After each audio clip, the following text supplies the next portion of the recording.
Hi guys, how you doing? I am not driving, I'm parked so I can look right at you. Oh, I have a pen stuck in my hair. Let's talk. Hey, friend finder. I have no, what is it? Cowriter? Yeah. There you go. I just wanted to pop on for a little bit and talk to you guys about the importance of sleep. I am a very type A individual, and I tend to catch myself thinking that sleep is optional. This is one of those weeks where I've scheduled myself extra heavy. One of the things I do, because I do reflexology and I do Reiki and I do herbal appointments using iridology, all of that good stuff, and I teach about herbs to people. One of the things that I do to, hey, that is a cool username and I'm not saying it out loud. One of the things that I do is fill in at a local nursing home that has a wing for residents who are 12 hours a day wake up. Hey, we'll get to that because that happens a lot. People sleep a lot and they feel like they got beat in a back alley and somebody forgot to leave a note. It happens. But yeah, one of the things I do is I fill in on night shifts at a local nursing home with developmentally disabled people. And I love my residents. They're wonderful. But, you know, sometimes I cut myself a little thin and I don't get enough sleep. So what happens is your body starts to run a deficit and you become sleep deprived. And all kinds of crazy shit happens when you're sleep deprived, you know. You end up, first of all, your stress, your ability to handle stress is severely impacted. Right? So you start to lack the ability to modulate or regulate your reactions to stress. Another thing that happens is you start to notice that if you do this repeatedly, I mean, I'm not talking like that one night at van camp when you stayed up all night long, but like if this is a repeated thing where, say there's 3-4 nights a week that you don't get enough sleep, and then you try to sleep like a normal amount, like 7 to 9 hours the next night. I do. Anyways, you sleep 7 to 9 hours the next day, and that's just not going to cut it, right? But you do this repeatedly, and when you do it repeatedly, then you end up causing a deficit in the body. Now, there's two schools of thought on this. The one school of thought says that you'll never recover that time and that you're always going to have a sleep deficit and that your body will never heal or get on with normal functioning because of that. Kind of just like the damage is done, get the hell over yourself. The other school of thought actually goes in to say that, you know, people need things like sleepcations, you know, vacations where all you do is sleep. Or that you need to schedule in longer sleep times to compensate for those crazy times where you don't get enough sleep. So if you know, say you're a fireman, okay? Firemen have stupid schedules. I shouldn't say stupid, but they have strenuous schedules. A fireman will have, say, depending on where they're at, some cities do the thing where a fireman is on 24 hours a day for like a week at a time, or possibly 2 weeks at a time, at a stretch. And then they stay in the firehouse, and when the alarm goes off, they got to get up and they got to go. And they have to react to that alarm. And so they're not really sleeping deeply because they have to be able to get up at the moment's notice when that alarm bell goes off to go put out fires. This is what they're paid for. This is what they do. That's what they live for, you know? A lot of them are adrenaline junkies anyway.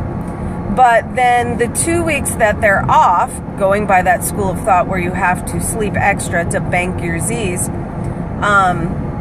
going by that school of thought on the 2 weeks that they're off, they need to compensate by sleeping extra. But think about that. If you had a schedule like that, would you really do that? I mean, I'm just saying. I worked rotating night shifts for a really long time.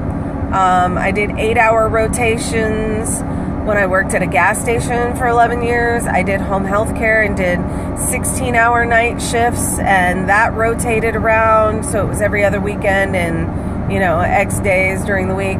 I did a factory job that was rotating 12s. These schedules are very difficult to get used to because not only are you awake a crazy amount of time when your body's telling you should be asleep, but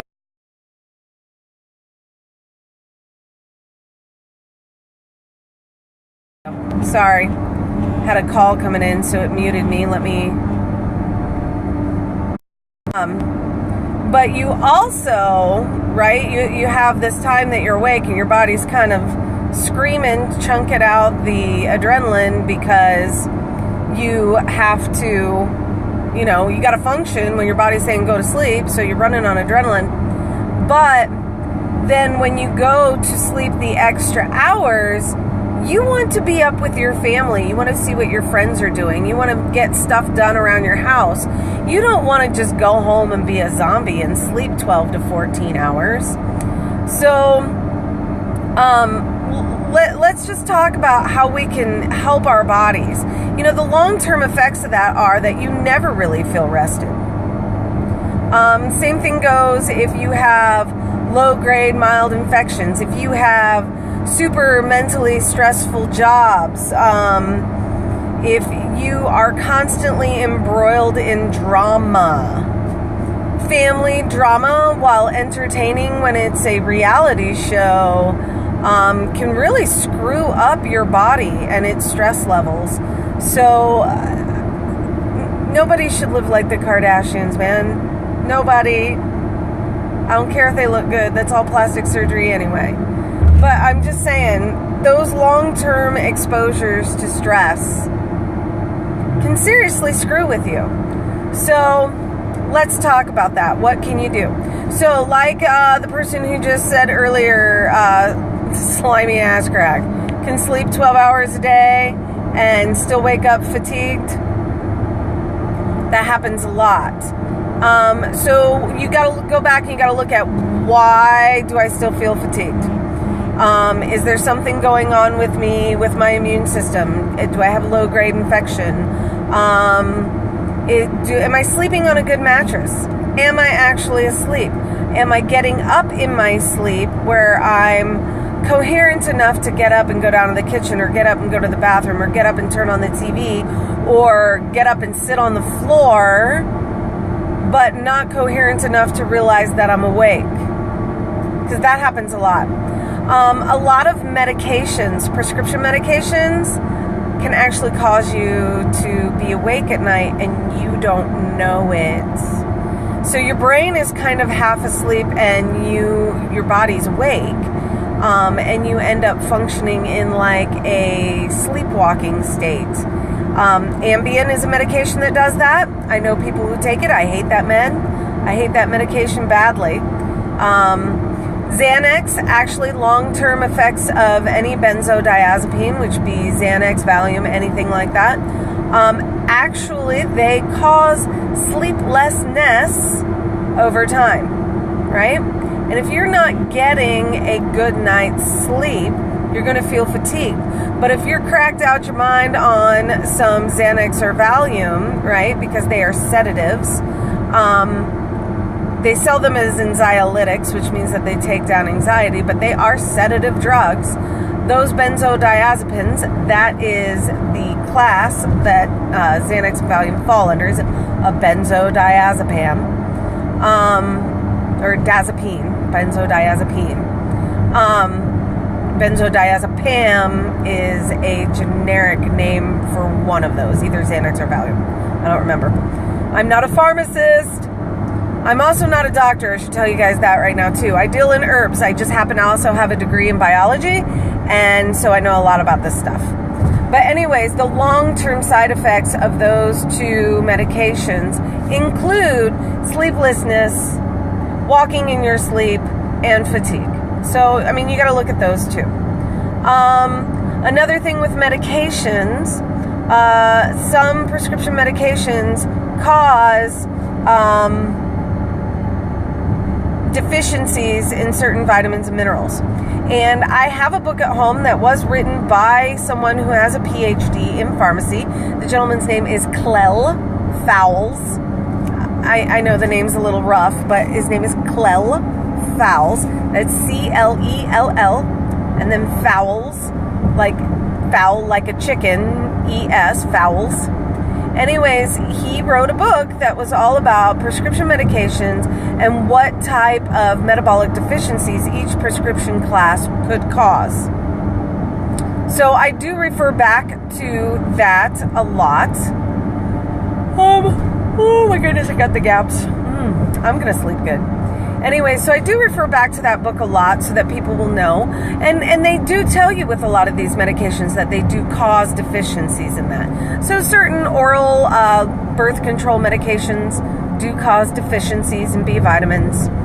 SSRI medications, those are selective serotonin reuptake inhibitors. Those would include, that class of drugs includes things like Prozac, Zoloft, Pristiq, Buspar, Wellbutrin. There used to be one called Pamelor. I'm not sure if it's sold anymore. Paxil. Those things are SSRIs. And their equivalent generics, which I do not know the generic names. So those things are selective serotonin reuptake inhibitors. They are designed to keep the serotonin, which is a neurotransmitter, in the tiny synapse. That's the little gap in between nerve cells. It keeps that neurotransmitter in that little gap longer. Okay? Because usually your body uses serotonin and then it just throws it away. Right? It's kind of like, hey, this works good, and throw it away. So it keeps it in there so that the receptors for that neurotransmitter can use it one more time, okay, before they get rid of it. So it's like reusing your styrofoam coffee cup a couple of times instead of throwing it away right off the bat. However, these medications, the SSRI, stands for selective serotonin reuptake inhibitors, can cause B vitamin deficiencies. So if you're taking one of those long term, which anything over a month is considered long term, then you should probably take some B vitamins with it. I'm never going to tell someone to go off their prescription medications. That's not my job. It's not my job. I'm not a doctor. I can't mess with medications. However, I will tell people, if you would like to continue taking your medication, I would suggest you use these herbs or supplements. Or if you would like to talk to your doctor about decreasing that medication or possibly getting off that medication, these are the supplements that I would use for that. So, but ultimately that's something you need to discuss with your medical doctor. Oh, yes, sleep. So let's go back. If your body is deficient in B vitamins, you don't sleep very well. But here's the crazy part. Most B vitamins almost give you extra energy. So do you really want to take B vitamins if you want to get sleep? Well, yeah, you do. But it's all about when you take them. So it has been said that anytime you take any one single B vitamin, you should always take B complex along with it to balance it out. That is something, yeah, if you're taking a single B vitamin long term, that would probably be a good idea. Most B vitamins, I don't suggest that people take singly, except for B6, B12, and B5. B6 is one that can help with removing water from the system, so it acts as a mild diuretic. However, you do not want to take it alone for a very long time because there is some evidence that it could lead to stone formation, you know, that kind of thing, like a malabsorption of calcium.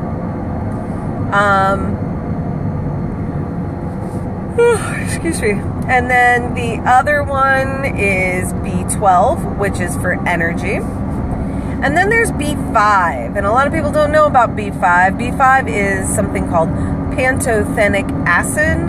Pantothenic acid actually will help you sleep. This is the B vitamin that works almost directly with the adrenal glands.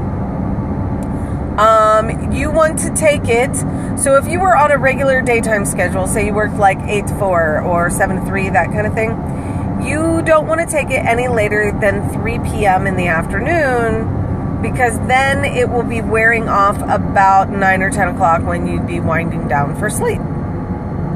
See how we're talking here? B6 you want to take during the day as well, because you don't want to pull extra fluids and end up having to get up in the middle of the night and go potty, because that could wake you up. And B12, of course, since it provides energy, you want to take that throughout the daylight hours. One more thing about B vitamins is they're water soluble. So taking more B vitamins is not necessarily the ticket. Sometimes it's not how much of them you take, it's what the dosage and how often. So, time release supplements are super popular. Just get the cheaper regular ones and split them up. Instead of taking a handful every morning, just take a couple in the morning and a couple at lunch. Boom, there you go. And it's now time released. And it's cheaper. Yeah, so B vitamins can help you sleep, but it's all about when you take them. So if you're on a nighttime schedule, you just kind of flip that clock so that you take this stuff in your morning or in your afternoon, okay? That's what you want to do with that. Also, sleep.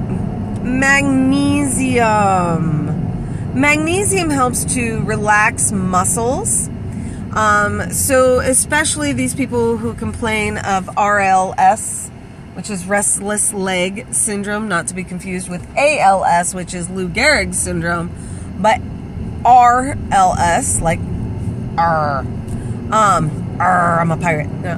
RLS stands for restless leg syndrome, and people will complain of muscle cramps through the backs of their legs, which incidentally, to someone in my line of work, is a telltale pointer that their adrenal glands are not functioning so well. Pain and cramping and burning across the backs of the legs, especially through the calves. Pain and burning and cramping across the arches of the feet. Also, if they stick out their tongue and it quivers, a little fine quiver to it, those are all signs that the adrenal glands are stressed out. And so B vitamins would be great. The other thing is there are things called soporifics. Soporifics are herbs that can put you to sleep, that enhance sleep. So that would include kava, which I talked about on one of the other broadcasts. That includes chamomile. That also would include oat straw, which is very mildly soporific. It would include anything that is high in magnesium and calcium. Nettles is very high in calcium. Alfalfa is very high in calcium and all trace minerals. So these things actually calm and soothe. Melissa officinalis, which is lemon balm. Melissa officinalis is the Latin name for it, but lemon balm, that's in the mint family, and it's got just a little bit of a lemon taste and mint taste to it. That actually calms and soothes the nerves. Bee balm is another one that does that. They calm and soothe. They can help induce feelings of sleep. They are soporifics. So soporific. The other thing that I would try is meditation. You know, there's a lot of stuff on the internet now, and I'm really super jealous that I did not have internet before the year 2000. Yeah, I know, right? I think it came out, like 1990 something. I've never really been in a financial position to say that I'm super well off, so I've never been the person who gets something right out the gates, right, as far as technology. So for the first 3-4 years of the internet, I would access everything at the library because I didn't have the money for it. So, on the internet, there are all kinds of sources of sleep tunes or brainwave-inducing tones, and you'll find them for alpha waves and theta waves and those types of things, or binaural tones. Those type of things can make you relax to the point where you finally go to sleep. So I keep saying sleep, and every time I yawn. Oh my goodness. So Tibetan healing bowls, they make that. Yeah. Sorry, I'm really annoying, but that's the sound that Tibetan healing bowls make. And so they're very calming, very soothing, and some people do very well using those as relaxation to go to sleep. The other thing is, if you're one of these people who can't go to sleep at night, your brain is racing 1,000,000 miles an hour, and it doesn't let you go to sleep. Everything's just snap, cracking, popping up there all the darn time, little synapses going off. There is an herb, and I actually cannot say the name of it because I only know it by the Latin name. I cannot pronounce the Latin name. However, they refine it into an extract in this country, and they sell it under the trade name of Zembrin. So Zembrin, which is the extract of the plant that I can't pronounce, but I can read it. It is a South African bush, and it actually helps to quiet mental chatter. And believe it or not, green tea also helps to quiet mental chatter. I think what else? Melissa officinalis. Some of your adaptogen herbs will help you do that. So ashwagandha, rhodiola, Schizandra. Every time I say Schizandra, I just want to say Shazam! But Schizandra, these things all work with the adrenal system to help modulate stress, which means so you don't have these real high reactions, you don't have these real low reactions. It just kind of brings everything to the middle, and it takes all the speed bumps out of your day. It's like having somebody grind off the speed bumps and fill the potholes in your road. Smooth sailing. So yeah, that can help to calm the mental chatter so that when you're asleep, you are asleep. So hopefully this has helped you. If you have any questions, feel free to hit me up. I could talk about this stuff for hours and just babble and talk to myself, but I've been trying to behave and not inundate you guys with ridiculously long videos. Just a reminder, I am available for appointments at 3 to 4 different locations. As always, available in Minster, Ohio at my home office. I am available in Salina, Ohio at Healing Rain Massage. I am available at Versailles, Ohio. Yes, I know, us in Ohio, we mispronounce Versailles. But I am available in Versailles. And in Versailles, I am available at A Soothing Touch Massage. And once in a while, you can catch me in Wapak at the Troop Zephyr Studios. So just a little bit of stuff that's coming up. On April 29th, I will be teaching an herbal class at Healing Rain Massage, and it is going to be all on herbal first aid. what types of herbs you can use for assorted first aid needs, that kind of thing. So you'd be surprised, a lot of herbs can be used as first aid items quite efficiently. So that's going to be April 29th in the evening. And then what else is coming up? Oh, I recently did an instructor's training for Yoga Shred. So that is yoga combined with high intensity interval training. And I am working on implementing it and becoming more dedicated to fitting that into my week. And I am looking for places to teach that. I am also going Saturday to get certified in Pound Aerobics, P-O-N-D, or P-O-U-N-D. And that is aerobics that incorporate drum rhythms and drumsticks. So yeah, lots of stuff going on, and I'm doing everything I can to be as healthy as I can. And I like to share that information with you guys. Now, I do sell some products, so if you'd like to check out what I sell, you can go to herbchickonline.com. If you want to contact me, you can get me through that website. Please bear with me. My security certificate needs to be renewed. So it'll say weird stuff like you're going to an unsecure site, but you're not. It's fine. Let me think. So that's the website, is herbchickonline.com.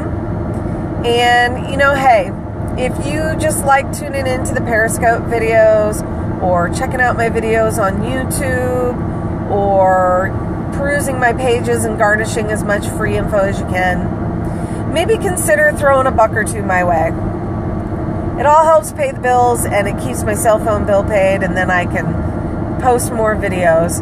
So you can get me at paypal.me/herbchick or paypal.me/Lori.the.herbchick. Pretty easy. So PayPal me, Herbchick, or Lori the Herbchick. And, you know, I don't care. Throw me a buck. Throw me 20. Throw me 5 now and nothing more for another month or two. Whatever works. If you like listening to me babble and try to teach you a thing or two, cracking some stupid jokes here and there and dropping the occasional F-bomb, throw me a tip and we'll see what we can do about keeping it coming. All right, you guys have a good night. Be happy, be healthy.